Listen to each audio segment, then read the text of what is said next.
السلام عليكم ورحمة الله. الحمد لله نحمده ونستعينه ونصلي على رسوله الكريم. أما بعد. সম্মানিত উপস্থিতি, আত্মনাগরিক মুক্তভারতের বিভাগ কর্তৃক আয়োজিত আজকে বাৎসরিক সিরাত প্রতিযোগিতায় উপস্থিত সম্মানিত শিক্ষক মণ্ডলী, প্রাপ্তীয় ছাত্র বন্ধুরা, সকলকে জানাই আন্তরিক শুভেচ্ছা ও মোবারকবাদ।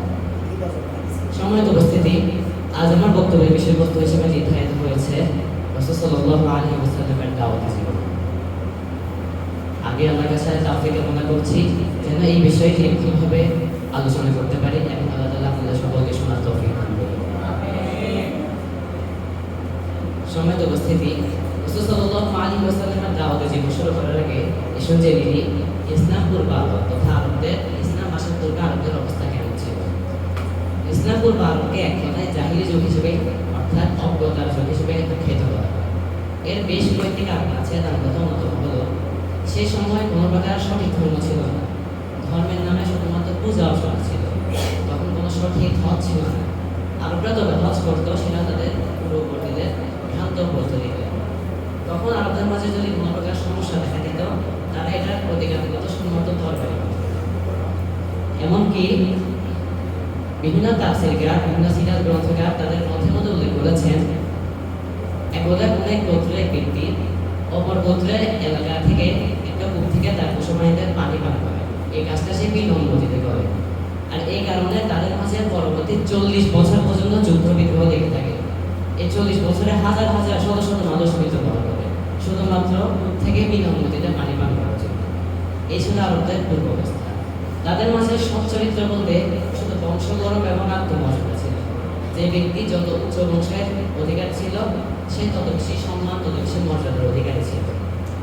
তো এরকম একটা অবস্থায় এবং জাহিলি যুগের মধ্যে ইসলামকে হঠাৎ করে সবার মাঝে প্রকাশ্যে প্রচার করাটা তাদের মাঝে একটা বৈপ্লবিক সমস্যার বৈপ্লবিক অবস্থা তৈরি করত। তাই আল্লাহ সুবহানাহু ওয়া তাআলার অনুমতিতে, আল্লাহ সুবহানাহু ওয়া তাআলার আদেশে রাসূল সাল্লাল্লাহু আলাইহি ওয়াসাল্লাম প্রথম 3 বছর গোপনে ইসলামের দাওয়াত প্রচার করেন। এই সময়কালে তিনি প্রথমত তার আত্মীয় স্বজন, নিকট আত্মীয় যারা আছেন, তারা বন্ধু বান্ধব, তাদের কাছে ইসলামের দাওয়াত দিয়েছিলেন।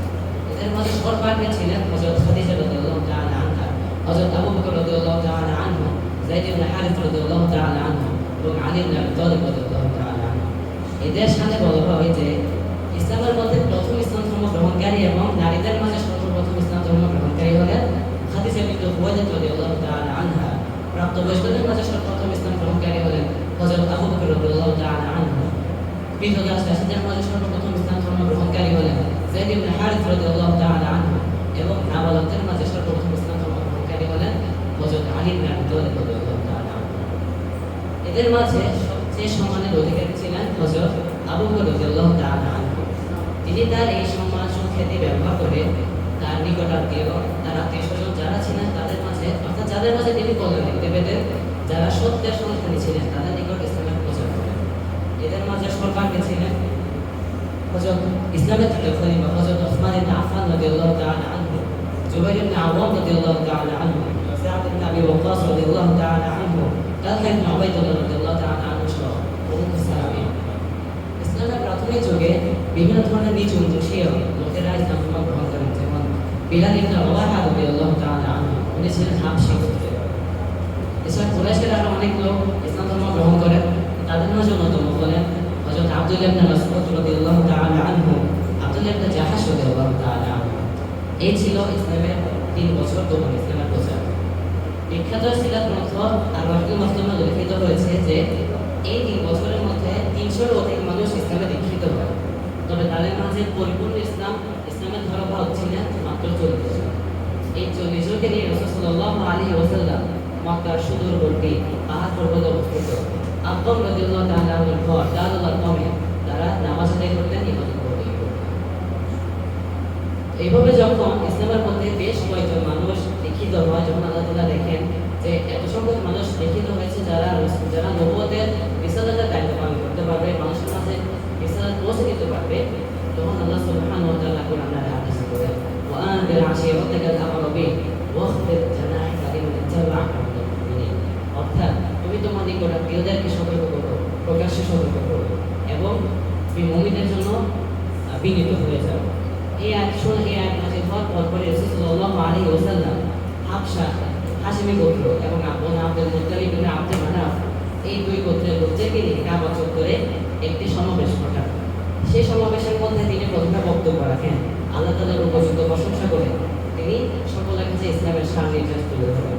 কিন্তু এই সমাবেশের মধ্যে বাধা বিপত্তি হয়ে দাঁড়ায় তার আপন চাচা আবুল আহাব তাকে অকার্থ ভাষায় গালিগালাজ করে সে সমাবেশ থেকে তাড়িয়ে দেয়। এভাবে সমাবেশটা থেমে যায়। এবার রাসূল সাল্লাল্লাহু আলাইহি ওয়াসাল্লাম দুইবার সমাবেশ ঘটিয়েছিলেন, দুইবারই আবুল আহাব তাকে অকার্থ ভাষায় গালিগালাজ করে সমাবেশটা ভেঙে দিয়েছিল। তো রাসূল সাল্লাল্লাহু আলাইহি ওয়াসাল্লাম বুঝতে পারলেন যে সমাবেশ ঘটিয়ে অর্থাৎ বৈঠক বসে কখনো ইসলামের প্রচার করা যাবে না। তাই তিনি মক্কার অন্যতম একটা প্রসিদ্ধ পর্ব সাফা পর্বতে আরোহণ করে তিনি ইয়া সবাহা বলে মক্কার সকল আরবদেরকে উদ্দেশ্য করে তাদেরকে সেখানে সমবেত করলেন। বিভিন্ন সিরাতের মতো লিখিত হয়েছে সেখানে 40 জন ব্যক্তি উপস্থিত হয়েছিল, কিন্তু প্রস্তুতপক্ষে এর চেয়ে আরো বেশি মানুষ সেখানে উপস্থিত হয়েছিল। রাসূল সাল্লাল্লাহু আলাইহি ওয়াসাল্লাম তাদেরকে জিজ্ঞেস করলেন, হে মক্কাবাসী, তোমরা উত্তর দাও, যদি আমি তোমাদের জিজ্ঞেস করি মক্কার পাদদেশ থেকে একদল সৈন্যবাহিনী তোমাদের দিকে ধেয়ে আসছে, তারা তোমাদের সকল সহায় সম্পত্তি ছিন্ন করে দেবে, তোমাদের মান সম্মান কেড়ে দেবে, তোমরা কি আমার কথা বিশ্বাস করবে? তখন সকলে সমস্যার এক বাক্যে বলে ওঠে, অবশ্যই আপনি তো আগামী, আপনি তো ইতিপূর্বে কখনো মিথ্যা কথা বলেননি, আপনি যা বলবেন আমরা এক বাক্যে তা স্বীকার করে নেব। তখন রাসূল সাল্লাল্লাহু আলাইহি ওয়াসাল্লাম আল্লাহর প্রশংসা করে ইসলামের সামনে যা সকলের সামনে তুলে ধরেন। কিন্তু প্রতিবারের মতো এবারও তার বাধা বিপত্তি হয়ে দাঁড়ায় আবুল আহাব তখন বজ্রকণ্ঠে সকলের সামনে তাকে বলে উঠলেন,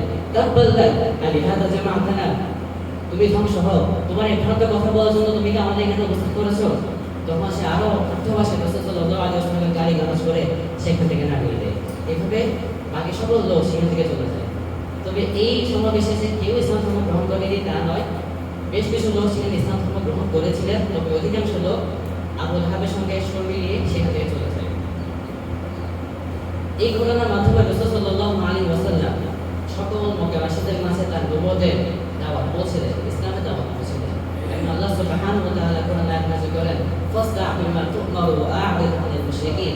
আল্লাহ সুবহানাহু ওয়া তাআলা আপনাকে যে ব্যাপারে আদেশ করে আপনি তা প্রকাশ্যে প্রচার করুন, ওয়া আ'রিদ আনিল মুশরিকিন, মুশরিকদের থেকে আপনি দূরে থাকুন। রাসূল সাল্লাল্লাহু আলাইহি ওয়াসাল্লাম সাহাবা-য়ে-কেরামগণ তারা যখন এই আয়াত পেল তখন তারা জোরে সোরে ইসলামের প্রচার করতে লাগলো। এই বিষয় দেখে কুরাইশ নেতারা খুবই চিন্তিত হয়ে পড়ল। তারা বারবার আবু তালেবের কাছে গিয়ে রাসূল সাল্লাল্লাহু আলাইহি ওয়াসাল্লামের ব্যাপারে কথা বলতে লাগলো, তাকে দমিয়ে দিতে বললো। কিন্তু আবু তালেব প্রতিবারই তাদেরকে কিছু না কিছু বলে সান্ত্বনা দিয়ে পাঠিয়ে দিত। এভাবে প্রচার করতে করতে একটা পর্যায়ে বিভিন্ন ধরনের যোদ্ধা, বাঘা যোদ্ধারা ইসলামে প্রবেশ করতে লাগলো। তার মধ্যে রাসূল সাল্লাল্লাহু আলাইহি ওয়াসাল্লামের আপন চাচা হযরত বীর হামজা রাদিয়াল্লাহু তাআলা আনহু, এরপরে ইসলামের দ্বিতীয় খলিফা হযরত ওমর রাদিয়াল্লাহু তাআলা আনহু, তারা যখন ইসলামে দীক্ষিত হন তখন ইসলাম খুবই শক্তিশালী হয়ে ওঠে। কুরাইশ নেতারা এইসব বিষয় চিন্তা করতে করতে খুবই বিহ্বল হয়ে যায়। তখন তারা আবু তালেবের কাছে আবু সুফিয়ানের নেতৃত্বে একটি সুন্দর বালককে তাদের আবু তালেবের কাছে পাঠায়। তারা বলে যে, হে আবু তালেব, তুমি এই সুন্দর বাচ্চাকে তোমার কাছে রেখে দাও, তুমি চাইলে তাকে দাস হিসেবে গ্রহণ করতে পারো অথবা তাকে তোমার পালক পুত্র হিসেবে বড় করতে পারো। এর বিনিময়ে তুমি মুহাম্মদকে আমাদের কাছে হস্তান্তর করো, আমরা তাকে এক্ষুনি তাকে হত্যা করবো। আবু তালেব এই প্রস্তাব শুনে ঘৃণা করে তাদেরকে প্রত্যাখ্যান করেন এবং সাথে সাথে তাদেরকে ঘর থেকে দাঁড়িয়ে দেন। কিন্তু আবু তালেব মনে মনে রাসূল সাল্লাল্লাহু আলাইহি ওয়াসাল্লামকে নিয়ে খুবই ভয়ে ছিলেন। একদিন তিনি রাসূল সাল্লাল্লাহু আলাইহি ওয়াসাল্লামকে কাছে টানলেন, বললেন, হে ভাতিজা, দেখো তুমি কোন নতুন ইসলাম নিয়ে প্রচার করছো সেটা ব্যাপারে আমার কোনো জ্ঞান নেই, তবে আমার বিশ্বাস আছে তুমি কখনো তোমার গোত্রকে কখনো তুমি ভ্রান্তের পথে নিয়ে যাবে না।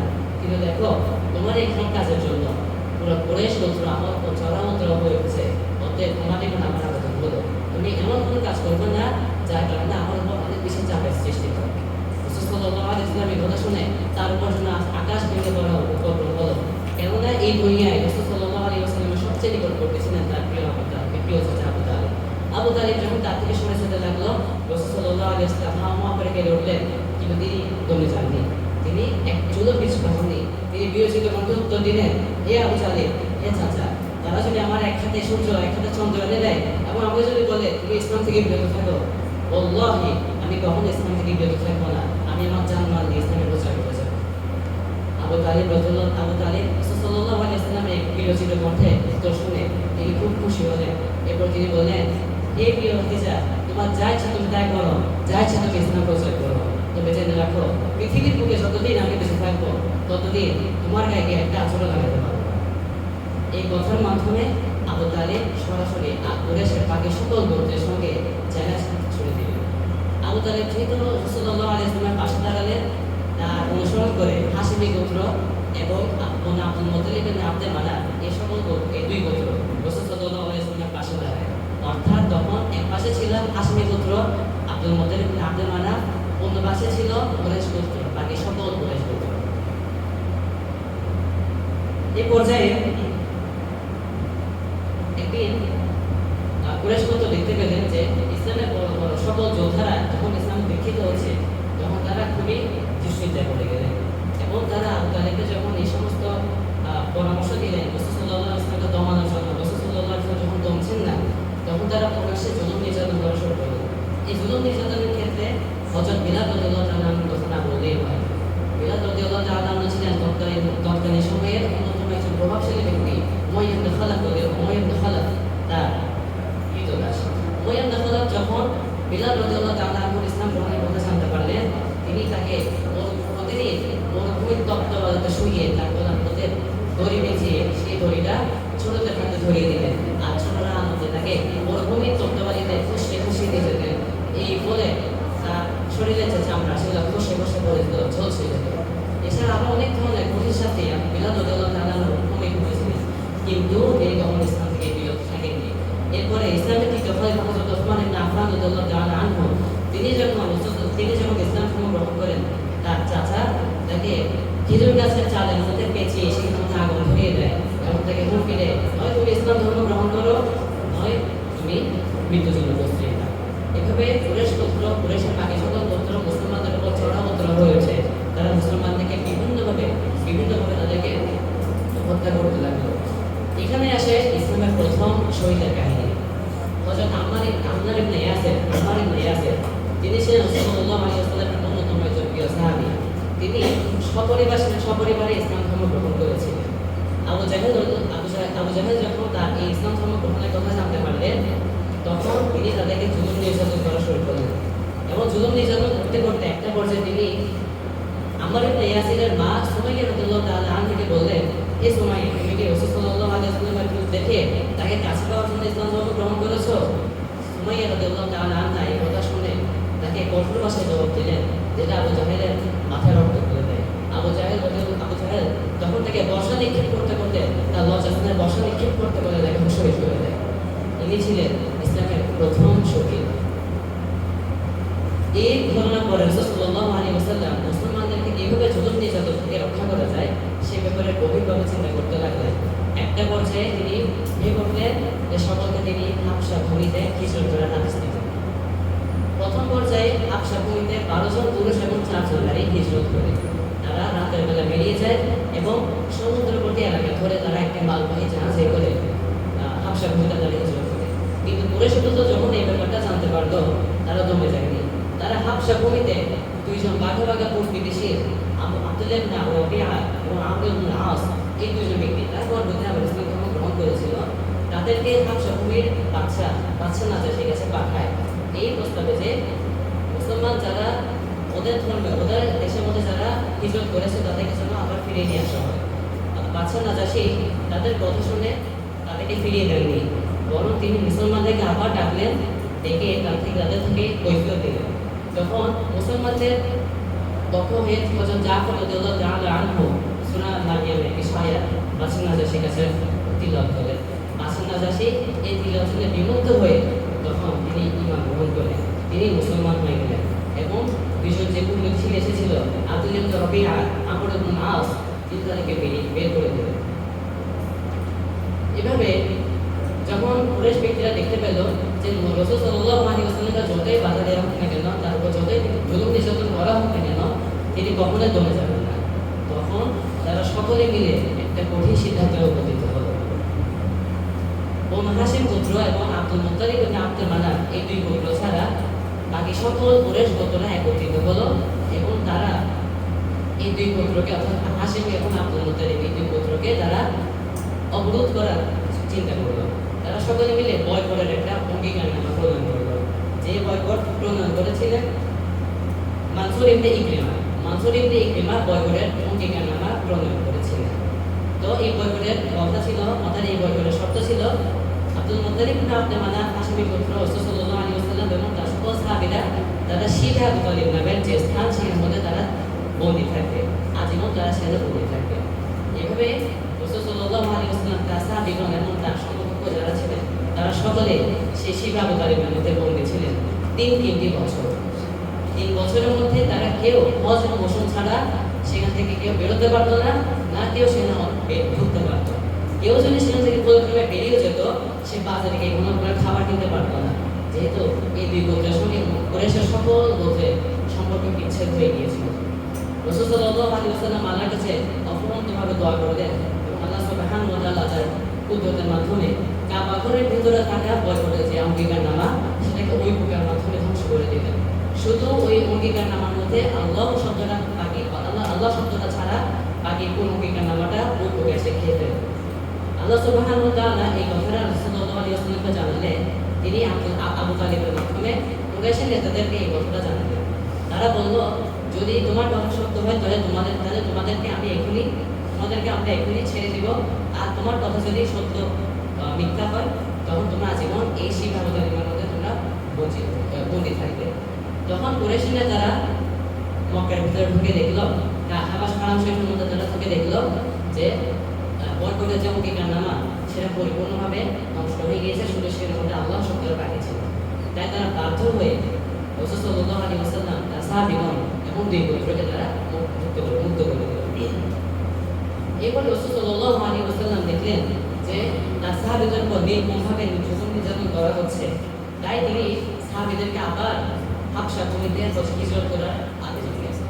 এই পর্যায়ে অর্থাৎ হাবশা ভূমিতে দ্বিতীয়বার হিজরত করার সময় ৮২ জন পুরুষ এবং ১২ জন মহিলা হিজরত করে। তারা একই পদ্ধতিতে মালবাহী জাহাজ করে হাবশায় হিজরত করে। এভাবে রাসূল সাল্লাল্লাহু আলাইহি ওয়াসাল্লাম তাদেরকে হাবশা ভূমিতে পাঠিয়ে দিয়ে বাকি সকল যারা মুসলমান ছিলেন তারা মক্কার মধ্যে থেকে যান, ইসলামের দাওয়াত প্রচার করতে লাগলেন। ইসলামের দাওয়াত প্রচার করতে করতে একটা পর্যায়ে গিয়ে দেখলেন যে অর্থাৎ রাসূল সাল্লাল্লাহু আলাইহি ওয়াসাল্লাম খুব যথেষ্ট হয়ে যাচ্ছেন তাদের অত্যাচারে। তিনি দেখছেন যে মক্কার মধ্যে কোনো ব্যক্তি তার ইসলামের ডাকে সাড়া দিচ্ছেন না, তাই তিনি খুবই আশা ভরসা নিয়ে তায়েফের মধ্যে হিজরত করেন। দশম হিজরিতে তিনি তায়েফে হিজরত করেন।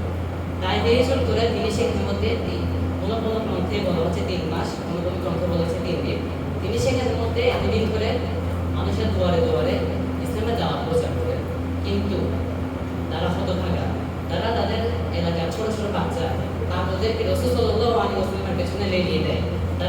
তারা কয়েকদিন ধরে রাসূল সাল্লাল্লাহু আলাইহি ওয়াসাল্লামকে পাথর নিক্ষেপ করে তার দেহ মুবারকে রক্ত রঞ্জিত করে দেয়। এমনকি তার শরীর থেকে এত বেশি রক্ত ঝরে যায়, রক্ত ঝরতে ঝরতে তার পা ধরে রাসূল সাল্লাল্লাহু আলাইহি ওয়াসাল্লামের পায়ের সঙ্গে একদম জমাট বেঁধে যায়। যাইদ বিন হারিস রাদিয়াল্লাহু তাআলা শত চেষ্টা করেও ওই জুতাগুলো রাসূল সাল্লাল্লাহু আলাইহি ওয়াসাল্লামের পা থেকে বিচ্ছিন্ন করতে পারেনি। এই ছিল তায়েফবাসীদের নির্মম অত্যাচার, নির্মম প্রতিহত। কিন্তু রাসূল সাল্লাল্লাহু আলাইহি ওয়াসাল্লাম একবারের জন্য তাদেরকে বন্ধ করেননি। আল্লাহ সুবহানাহু ওয়া তাআলা হযরত জিবরিল আলাইহিস সালাম এবং কিছু পাহাড়ের ফেরেশতাদেরকে রাসূল সাল্লাল্লাহু আলাইহি ওয়াসাল্লামের খিদমতে হাজির করলেন। পাহাড়ের ফেরেশতারা রাসূল সাল্লাল্লাহু আলাইহি ওয়াসাল্লামকে বললেন, হে রাসূলুল্লাহ, আপনি যদি চান তাহলে এই দুই পাহাড়কে একসঙ্গে করে পৃথিবীর বুক থেকে তায়েফবাসীদের নাম নিশ্চিত করে দিব। আপনি শুধু আমাদেরকে আদেশ দেন, আমরা আপনার আদেশ পালন করতে 2 মিনিটের সময় নষ্ট করব না। তখন রাসূল সাল্লাল্লাহু আলাইহি ওয়াসাল্লাম বললেন, আমি তো এখানে এসেছি মানুষদের মাঝে তাওহীদের বাণী, লা ইলাহা ইল্লাল্লাহর বাণী প্রচার করার জন্য। আমি তো তাদেরকে ধ্বংস করতে আসিনি। হয়তো তারা বুঝতে পারেনি আমি আল্লাহ সুবহানাহু ওয়া তাআলার পক্ষ থেকে প্রেরিত রাসূল, কিন্তু সম্ভাবনা আছে তাদের পরবর্তী প্রজন্মে কেউ একজন না কেউ তো হলো আল্লাহ তাআলার আনিত ধর্ম, রাসূল সাল্লাল্লাহু আলাইহি ওয়াসাল্লামের আনিত ধর্ম ইসলাম কবুল করবে। এই বলে তিনি তার ক্রীতদাস যায়েদ বিন হারিসকে নিয়ে মক্কা থেকে রওনা হলেন। পথিমধ্যে তিনি জোহরের সময় এক নামাজ আদায় করছিলেন, কিন্তু তৎকালীন সময় যেহেতু নামাজ তেমন একটা নির্দিষ্ট ছিল না, তাই তিনি নামাজে উচ্চস্বরে তিলাওয়াত করছিলেন। তখন সেখানের মধ্যে একদল জিন ওই রাস্তা দিয়ে পার হচ্ছিল। তারা যখন রাসূল সাল্লাল্লাহু আলাইহি ওয়াসাল্লামের তিলাওয়াত শুনলেন তারা বিমুগ্ধ হয়ে যায় এবং কিছুক্ষণ ধরে তারা মুহূর্তে তারা ইসলাম ধর্ম গ্রহণ করে। আল্লাহ সুবহানাহু ওয়া তাআলা কোরআনে সুন্দরভাবে এটা উল্লেখ করেছেন, قل أوحي إلي أنه استمع نفر من الجن فقالوا إنا سمعنا قرآنا عجبا يهدي إلى الرشد فآمنا به ولن نشرك بربنا أحدا وأنه تعالى جد ربنا ما اتخذ صاحبة ولا ولدا। এই ছিল জিনদের ইসলাম ধর্ম গ্রহণ। পরবর্তীতে রাসূল সাল্লাল্লাহু আলাইহি ওয়াসাল্লাম মক্কায় ফিরে আসেন। মক্কায় ফিরে এসে সেখানে তিনি বড় একটা বিপর্যয়ের সম্মুখীন হন। তখন ছিল দশম হিজরি। দশম হিজরিতে রাসূল সাল্লাল্লাহু আলাইহি ওয়াসাল্লামের এই ধরাধামে সবচেয়ে প্রিয় ব্যক্তি আবু তালেব মৃত্যুবরণ করেন। আবু তালেব দশম হিজরিতে মৃত্যুবরণ করেন এবং এর 3 দিন পরে খাদিজা বিনতে খুয়াইলিদ রাদিয়াল্লাহু তাআলা আনহা তিনিও মৃত্যুবরণ করেন। রাসূল সাল্লাল্লাহু আলাইহি ওয়াসাল্লাম সীমাহীন উৎকণ্ঠায় জর্জরিত হয়ে পড়েন। তাই রাসূল সাল্লাল্লাহু আলাইহি ওয়াসাল্লাম পরবর্তী সময়ে নবুয়তের এই দশম হিজরিকে তিনি নামদেন আমুল হুজুন, অর্থাৎ দুঃখ কষ্টের বছর। যেহেতু এই বছরে আবু তালেব এবং খাদিজা বিনতে খুয়াইলিদ রাদিয়াল্লাহু তাআলা আনহা উভয়ে একই সঙ্গে মারা গিয়েছিলেন। এরপরে হজের মৌসুম ঘনিয়ে আসে। হজের মৌসুম ঘনিয়ে আসলে মদিনা থেকে 6 জন ব্যক্তি মক্কায় হজ করার জন্য আসে। তারা যখন রাসূল সাল্লাল্লাহু আলাইহি ওয়াসাল্লামের ব্যাপারে শুনতে পান, তখন তারা রাসূল সাল্লাল্লাহু আলাইহি ওয়াসাল্লামের কাছে আসেন। রাসূল সাল্লাল্লাহু আলাইহি ওয়াসাল্লাম তাদের সঙ্গে আকবার ঘাটিতে মিলিত হন এবং তাদেরকে ইসলামের দাওয়াত প্রচার করেন। তারা সকলে আল্লাহর রহমতে, আল্লাহর বরকতে তারা সকলে রাসূল সাল্লাল্লাহু আলাইহি ওয়াসাল্লামের হাতে পায়ে ধরে। রাসূল সাল্লাল্লাহু আলাইহি ওয়াসাল্লাম তাদেরকে জিজ্ঞেস করলেন, তোমরা কি মদিনায় আমাকে স্থান দিবে? তখন তারা বলেন যে মদিনার অবস্থা খুবই শোচনীয়। মদিনায় আওস এবং খাসরাজ গোত্র তারা উভয়ই গন্ধে লিপ্ত। আমরা জানি না আপনি যদি এখন ইসলাম ধর্ম সেখানে প্রচার করেন তারা আপনার সঙ্গে কেমন আচরণ করবে। তাই আপনি এখন এখান থেকে যান, যদি আমরা সন্ধি করি, যদি আমাদের মাঝে সন্ধি হয়, তখন আপনার নিজে থেকে আপনি নির্ধারণ করবেন। এই বলে আল্লাহ সেখান থেকে চলে যায়। পরবর্তী বছরে মদিনা থেকে আরো 12 জন ব্যক্তি মক্কায় হজ করার জন্য আসেন। তারাও একই স্থানে, অর্থাৎ আকবার স্থানে তারা রাসূল সাল্লাল্লাহু আলাইহি ওয়াসাল্লামের হাতে বায়াত গ্রহণ করেন। প্রথম বছরে যারা 6 জন আকবার স্থানে বায়াত গ্রহণ করেছিলেন, এই ঘটনাকে বলে আকবার চুক্তি, আকবার প্রথম চুক্তি। দ্বিতীয়বার যখন 12 জন ব্যক্তি ইসলাম ধর্ম গ্রহণ করলেন, সেটাকে বলে আকবার দ্বিতীয় চুক্তি। এই চুক্তির সময় রাসূল সাল্লাল্লাহু আলাইহি ওয়াসাল্লাম তাদের সঙ্গে একজন মুআল্লিম পেশ করেন। তিনি হলেন মুসআব ইবনে উমাইর। মুসআব ইবনে উমাইর রাদিয়াল্লাহু তাআলা আনহুকে ওই 12 জন ব্যক্তির সঙ্গে মদিনায় গেলেন। তারা মদিনায় গিয়ে ব্যাপক হারে ইসলাম প্রচার করতে লাগলেন। তখন দলে দলে মানুষ, সপরিবারে মানুষ ইসলাম ধর্ম গ্রহণ করছিলেন। এমনকি বনু আসহার নামক একটা গোত্র ছিল, সেই গোত্র পুরো গোত্রটাই ইসলাম ধর্ম গ্রহণ করে। সেই গোত্রের একটা গোত্র মুশরিক হিসেবে বাকি ছিল না।